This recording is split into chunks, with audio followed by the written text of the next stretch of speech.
জয় গৌর, জয় নিতাই। আজ চৌঠা বৈশাখ 1433 ও ইংরেজি 18ই এপ্রিল 2026 শনিবার। আজ আমি শ্রী চৈতন্য চরিতামৃত পাঠ করছি। আজ আমি পাঠ করছি শ্রী চৈতন্য চরিতামৃতের মধ্যলীলা প্রথম খণ্ড চতুর্দশ পরিচ্ছেদ হেরা পঞ্চমী যাত্রার শ্লোক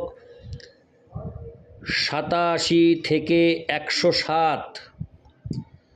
হরে কৃষ্ণ কৃষ্ণ কৃষ্ণ হরে হরে, হরে রাম রাম রাম হরে হরে। শ্লোক 87।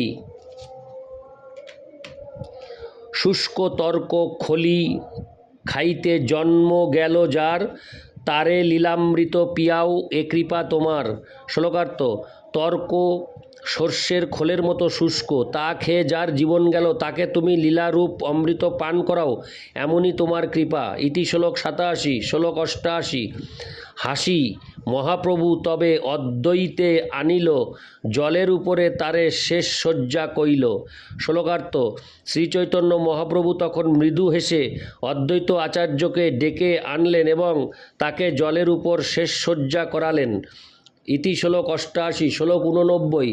আপনে তাহার উপর করিল শয়ন, শেষ সাই লীলা প্রভু কইল প্রকটন। শ্লোকার্থ: জলের উপর ভাসমান শ্রী অদ্বৈত আচার্য প্রভুর উপর শয়ন করে শ্রীচৈতন্য মহাপ্রভু শেষ সাই লীলা প্রকট করলেন। ইতি শ্লোক 89। শ্লোক 90। অদ্বৈত নিজ শক্তি প্রকট করিয়া মহাপ্রভু লঙ্গা বুলে জলেতে ভাসিয়া। শ্লোকার্থ: স্বীয় শক্তি প্রকট করে অদ্বৈত আচার্য প্রভু শ্রী চৈতন্য মহাপ্রভুকে নিয়ে জলের উপর ভেসে বেড়াতে লাগলেন। ইতি শ্লোক 90। শ্লোক 91। এই মতো জলক্রীড়া করি কতক্ষণ, টোটা আইলা প্রভু লঙ্গা ভক্তগণ। শ্লোকার্থ: এইভাবে কিছুক্ষণ জল ক্রীড়া করে শ্রী চৈতন্য মহাপ্রভু তার ভক্তদের নিয়ে টোটায় গেলেন। ইতি শ্লোক 91। শ্লোক 92। পুরী ভারতী আদি যত মুখ্য ভক্তগণ আচার্যের নিমন্ত্রণে করিলা ভোজন। শ্লোকার্থ: পরমানন্দ পুরী, ব্রহ্মানন্দ ভারতী এবং শ্রীচৈতন্য মহাপ্রভুর অন্য সমস্ত মুখ্য ভক্তেরা শ্রী অদ্বৈত আচার্য প্রভুর নিমন্ত্রণে তার স্থানে প্রসাদ গ্রহণ করলেন। ইতি শ্লোক 92। শ্লোক 93। বাণীনাথ আর যত প্রসাদ আনিল, মহাপ্রভুর গণে সেই প্রসাদ খাইল। শ্লোকার্থ: আর বাণীনাথ যে প্রসাদ এনেছিলেন শ্রী চৈতন্য মহাপ্রভুর ভক্তরা তাও গ্রহণ করলেন। ইতি শ্লোক 93। শ্লোক 94। অপরাহ্নে আসি কইল দর্শন নর্তন, নিশাতে উদ্যানে আসি করিলা শয়ন। শ্লোকার্থ: অপরাহ্নে শ্রী চৈতন্য মহাপ্রভু গুন্ডিচা মন্দিরে গিয়ে শ্রী জগন্নাথ দেবকে দর্শন করে নৃত্য করলেন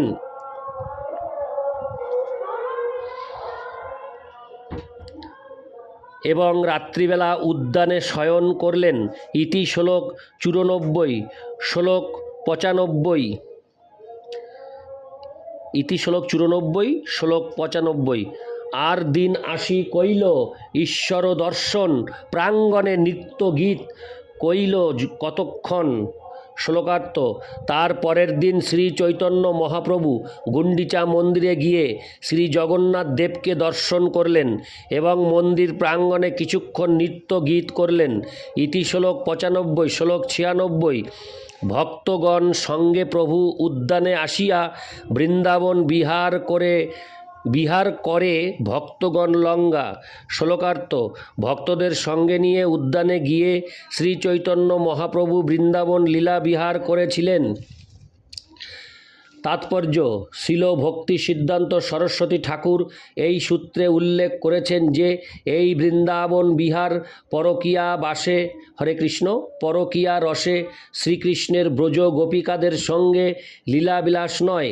শ্রী জগন্নাথ পুরীর উদ্যানে শ্রী চৈতন্য মহাপ্রভু শ্রীকৃষ্ণের মতো পরস্ত্রীর সঙ্গে লীলা করেননি। তিনি নিজেকে শ্রীমতী রাধারানীর দাসী বলে মনে করে তার সেব্য আশ্রয় বিগ্রহ শ্রীরাধার সঙ্গে প্রিয়তম শ্রীকৃষ্ণের মিলনে আনন্দ সাগরে মগ্ন। এই রসে মত্ত অবস্থাতেই তার ভক্তদের নিয়ে তিনি বৃন্দাবন বিহার লীলাবিলাস করেছিলেন। জগন্নাথপুরীর উদ্যানে শ্রীচৈতন্য মহাপ্রভুর এই বৃন্দাবন বিহার এর সঙ্গে গৌরাঙ্গ নাগরীবাদের কার্যকলাপের কোনো সংস্পর্শ নেই। ইতি শ্লোক 96, শ্লোক 97। বৃক্ষবল্লী প্রফুল্লিত প্রভুর দর্শনে ভৃঙ্গ পিক গায়ে বহে শীতল পবনে। শ্লোকার্থ: সেই উদ্যানের বৃক্ষরাজি শ্রীচৈতন্য মহাপ্রভুকে দর্শন করে খুব প্রফুল্লিত হলো। মৌমাছি এবং পাখিরা গান গাইতে লাগলো এবং শীতল বায়ু বইতে লাগলো। ইতি শ্লোক 97, শ্লোক 98। প্রতি বৃক্ষতলে প্রভু করেন নর্তন, বাসুদেব দত্ত মাত্র করেন গায়ন। শ্লোকার্থ: প্রতিটি বৃক্ষের তলায় শ্রীচৈতন্য মহাপ্রভু নৃত্য করলেন এবং বাসুদেব দত্ত কেবল তখন গান গাইছিলেন। ইতি শ্লোক 98, শ্লোক 99। এক এক বৃক্ষতলে এক এক গান গায়, পরম আবেশে একা নাচে গৌর রায়। শ্লোকার্থ: বাসুদেব দত্ত এক একটি বৃক্ষের তলায় এক একটি গান গাইলেন এবং শ্রীচৈতন্য মহাপ্রভু ভগবৎ প্রেমে আবিষ্ট হয়ে একা নাচলেন। ইতি শ্লোক 99, শ্লোক 100। তবে বক্রেশ্বরে প্রভু কহিলা নাচিতে, বক্রেশ্বর নাচে প্রভু লাগিলা গাইতে।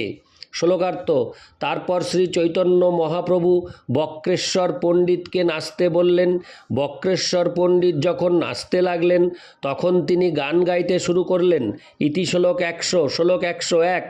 প্রভু সঙ্গে স্বরূপাদি কীর্তনিয়া গায়, দিক বিদিক নাহি জ্ঞান প্রেমের বন্যায়। শ্লোকার্থ: স্বরূপ দামোদর প্রমুখ কীর্তনিয়ারা শ্রী চৈতন্য মহাপ্রভুর সঙ্গে গান গাইতে লাগলেন এবং ভগবৎ প্রেমের বন্যায় তারা সকলেই তখন দিগ্বিদিক জ্ঞান শূন্য হয়ে পড়েছিলেন। ইতি শ্লোক 101, শ্লোক 102। এই মতো কতক্ষণ করি বন লীলা, নরেন্দ্র সরোবরে গেলা করিতে জল খেলা। শ্লোকার্থ: এইভাবে কিছুক্ষণ বনলীলা বিহার করে তারা জল ক্রীড়া করতে নরেন্দ্র সরোবরে গেলেন। ইতি শ্লোক 102, শ্লোক 103। জলক্রীড়া করি পুনঃ আইলা উদ্যানে, ভোজন লীলা কইলা প্রভু লঙ্গা ভক্তগণে। শ্লোকার্থ: জলক্রীড়া করে তারা পুনরায় উদ্যানে এলেন এবং তখন শ্রীচৈতন্য মহাপ্রভু ভক্তদের নিয়ে ভোজন লীলা করলেন। ইতি শ্লোক 103, শ্লোক 104। নবদিন গুন্ডিচাতে রহে জগন্নাথ, মহাপ্রভু ওইছে লীলা করে ভক্ত সাত। শ্লোকার্থ: 9 দিন ধরে গুন্ডিচা মন্দিরে জগন্নাথ দেবের সঙ্গে অবস্থান করে শ্রীচৈতন্য মহাপ্রভু তার ভক্তদের সঙ্গে নিয়ে এইভাবে লীলাবিলাস করেছিলেন। ইতি শ্লোক 104, শ্লোক 105। জগন্নাথ বল্লভ নাম বড় পুষ্পারাম, নবদিন করেন প্রভু তথাই বিশ্রাম। শ্লোকার্থ: সেই 9 দিন শ্রী চৈতন্য মহাপ্রভু জগন্নাথ বল্লভ নামক এক বিশাল পুষ্পোদ্যানে বিশ্রাম করেছিলেন। ইতি শ্লোক 105, শ্লোক 106 থেকে 107। হেরা পঞ্চমীর দিন আইল জানিয়া, কাশী মিশ্রে কহে রাজা সযত্ন করিয়া, কল্ল হেরা পঞ্চমী হবে লক্ষ্মীর বিজয়, ওইছে উৎসব করো যেন কভু নাহি হয়। শ্লোকার্থ: হেরা পঞ্চমীর দিন নিকটবর্তী হয়েছে জেনে মহারাজ প্রতাপ রুদ্র কাশী মিশ্রকে বললেন, কাল হেরা পঞ্চমী বা লক্ষ্মী বিজয় উৎসব হবে। এমনভাবে এই উৎসবের আয়োজন করতে হবে যা পূর্বে কখনো হয়নি। তাৎপর্য: রথযাত্রার পরের পঞ্চমী তিথিকে হেরা পঞ্চমী বলে। শ্রী জগন্নাথ দেবের হরে কৃষ্ণ শ্রী জগন্নাথ দেব তার পত্নী লক্ষ্মী দেবীকে ছেড়ে বৃন্দাবনে গিয়েছিলেন। সেই বৃন্দাবন হচ্ছে এই গুন্ডিচা মন্দির। শ্রী জগন্নাথ দেবের বিরহে ব্যাকুল হয়ে লক্ষ্মী দেবী শ্রী জগন্নাথ দেবের অন্বেষণে গুন্ডিচা মন্দিরে গিয়ে শ্রী জগন্নাথ দেবকে দর্শন করেন। তাই ওই দিনটিকে হেরা পঞ্চমী বলা হয়। ওই দিন হরে কৃষ্ণ, ওই দিন শ্রী জগন্নাথকে হারিয়ে লক্ষ্মী দেবী তাকে খুঁজতে যান বলে আবার অতি বাড়িরা তাকে হারা পঞ্চমী বলে।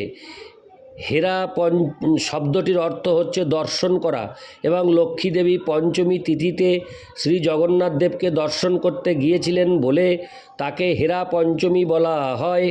ইতি শ্লোক 106 থেকে 107। হরে কৃষ্ণ কৃষ্ণ কৃষ্ণ হরে হরে, হরে রাম রাম রাম হরে হরে। জয় গৌর, জয় নিতাই।